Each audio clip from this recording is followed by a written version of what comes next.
前腳掌着地跑步的生物力學分析。前腳掌着地的基本機制。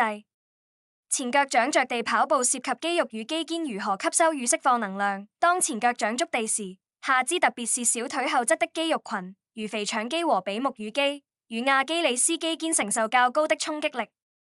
垂直力量的吸收與反彈。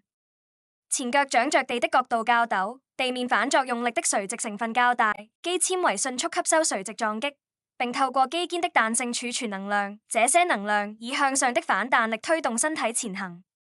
具體來說，當你用前腳掌着地時，腳部的動作會先以一個比較向下、向上的反彈來吸震和平衡。這種動作在視覺與感覺上會讓你覺得垂直位移比水平推進更明顯。換句話說，肌肉在吸收落地衝擊和隨後的反彈過程中，主要工作就是反壓再彈起，而這個過程產生的力量方向大部分是垂直於地面的。這種機制和肌肉發力直接相關，也就是說，你所感受到的較大垂直移動，其實正是肌肉與肌腱用以準備下一步推進的能量儲存與釋放模式的體現。跑步姿態與重心軌跡的差異。前腳掌着地使得身體重心的軌跡和步態模式與後腳着地相較產生差異。彈跳步態的特徵，跑者形成較為彈跳的步態，短暫接觸地面後以垂直方向反彈。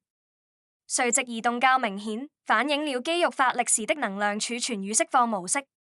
此外，前腳掌着地還使得身體重心的軌跡和步態模式與後腳着地相較產生差異。在前腳掌跑法中，為了更有效利用亞基里斯肌腱的彈性，跑者往往會形成一個較為彈跳的步態，即身體在短暫接觸地面後以較明顯的垂直方向反彈起來。而這種動作感覺上就好像垂直移動被放大了一樣。力量向量控制的挑戰。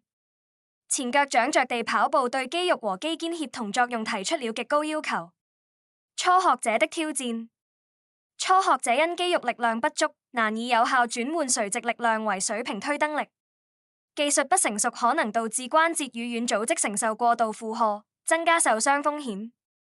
在前腳掌觸地的跑法中，腳部的着地角度使得落地時產生的反作用力中，垂直分量會比較大。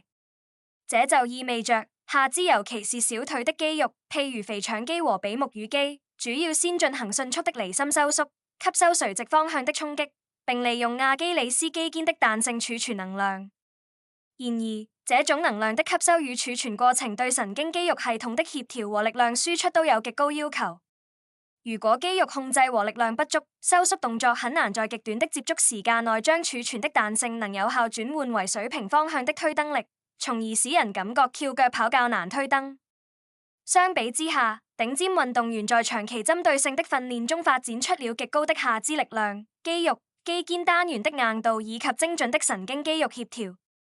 這使得他們能夠在前腳掌着地時，不僅高效吸震，還快速利用儲存的彈性能量產生強勁的水平推蹬力，從而達到更優的跑步效果。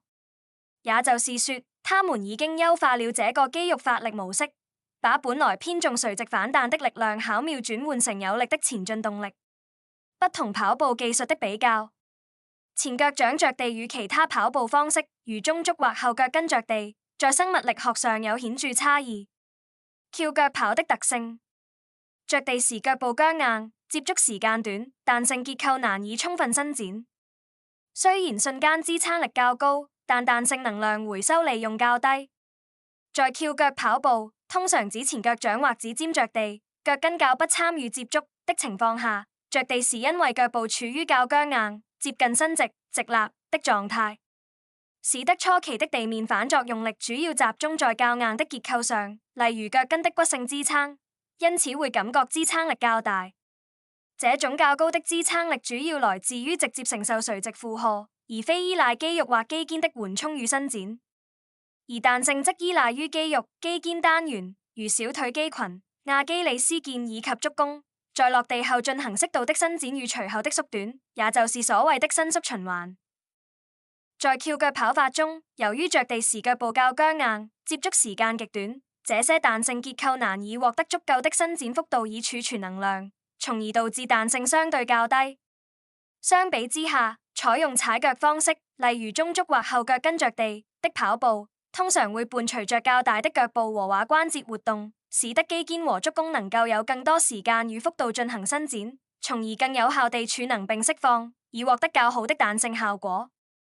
踩腳跑的特性中，足或後腳跟着地伴隨較大的腳步和踝關節活動，肌腱和足弓能有效伸展、儲能並釋放，獲得較好的彈性效果。初學者的建議：跑步教練通常建議初學者先使用較自然的着地方式，如中足或後腳跟着地，以逐步建立基本的跑步姿態、肌肉力量和協調性。循序漸進的策略，先建立基本的跑步姿態與肌肉力量，在有一定基礎後再嘗試前腳掌觸地的跑法，避免因技術不成熟而帶來的過大衝擊，減少受傷風險。